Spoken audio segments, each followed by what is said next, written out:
మందిరంలోనికి వెళ్ళడానికి మాకే అనుమతి కావాలా? బాలక, ఎవరు నువ్వు? బాలకాన్ని పిలిచావు కదా, బాలకున్నే. మాటలు బాగా నేర్చావే. తరువాత సావకాశంగా నీ ముద్దు మాటలు వింటాం గాని ముందు దారి కట్టులే. అమ్మ ఆజ్ఞ. మేమెవరమో తెలుసా? ఆ అమ్మకు భర్త.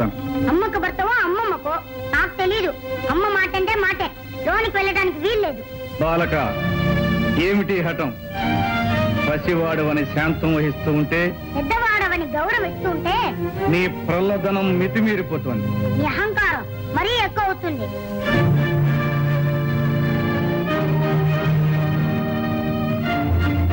వాచారా, ఈ పరమేశ్వరుని నిందిస్తావా? మర్యాదగా దారి వదులు, లేదా ఏం చేస్తా? ఈ బండారా నాకు తెలీదా? ఈ నాటకాలు చాలించి వచ్చిన దాన్ని వెళ్ళు, లేదా ఈసారి శక్తితో ఈ తల 1000 చక్కలు చేస్తాను. ఇక నిన్ను క్షమించరా?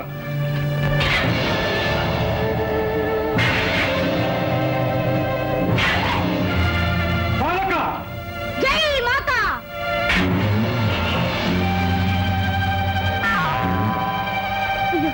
అమ్మ చెప్పిన మాట మర్చిపోయి ఆయుధాన్ని విసిరేస్తాను. జై మాతా!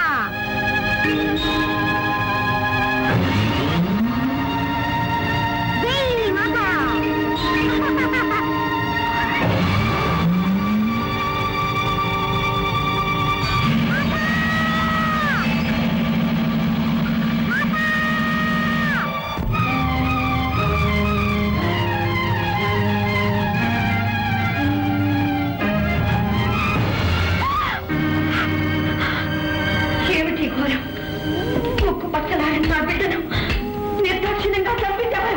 పార్వతి, ఈ పసివాడు నీ బిడ్డడా? అవును, నా బిడ్డడే. విశ్వ కళ్యాణం కోసం 1,000,000 దేవతలు ఒక్కటే కోరుకున్న వరపుత్రుడు. నా కళలో ఊహల్లో రూపురేఖలు దిద్దుకొని ఊపిరి పోసుకున్న నా మానస పుత్రుడు, నా కంటి వెలుగు. నా బిడ్డని మీరే దయా దాక్షిణ్యరహితంగా మీ 3వ నేత్రంతో భస్మం చేశారా? మీ శక్తి సామర్థ్యాలన్నీ ఈ పసివాడి మీద చూపించారా? అపర్ణ, ఆవేశంలో జరిగిన అనర్థానికి మేము ఎంతో చింతిస్తున్నాం. మీ సానుభూతి మాటలతో నా శోకాగ్ని చల్లారదు, నా హృదయం శాంతించదు. ఆనాడు అనంత శక్తివంతమైన మీ తేజస్సును ధరించనీయకుండా అగ్నిహోత్రుడు అంతరాయం కలిగించాడు. ఈనాడు ఆదిశక్తి అంశతో జన్మించిన ఈ అవతారమూర్తిని మీరు దగ్ధం చేశారు. ఈ క్షోభ నేను భరించలేదు. ఈ పసివాడు లేనిదే నేను జీవించలేదు.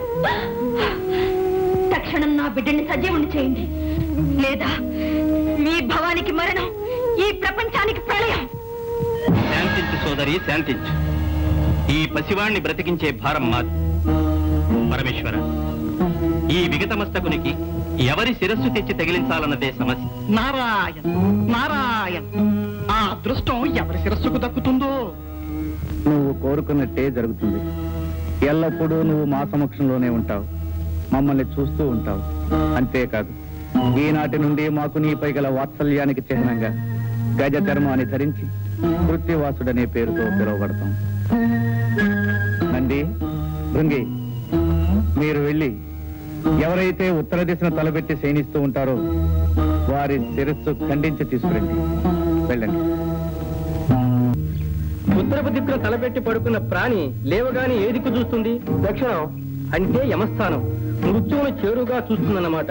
అందుకే ఉత్తరపు దిక్కున తలపెట్టి పడుకోవద్దని పెద్దలు అన్నారు. అదిగో అటు చూడు, అక్కడ ఏదో పడుంది.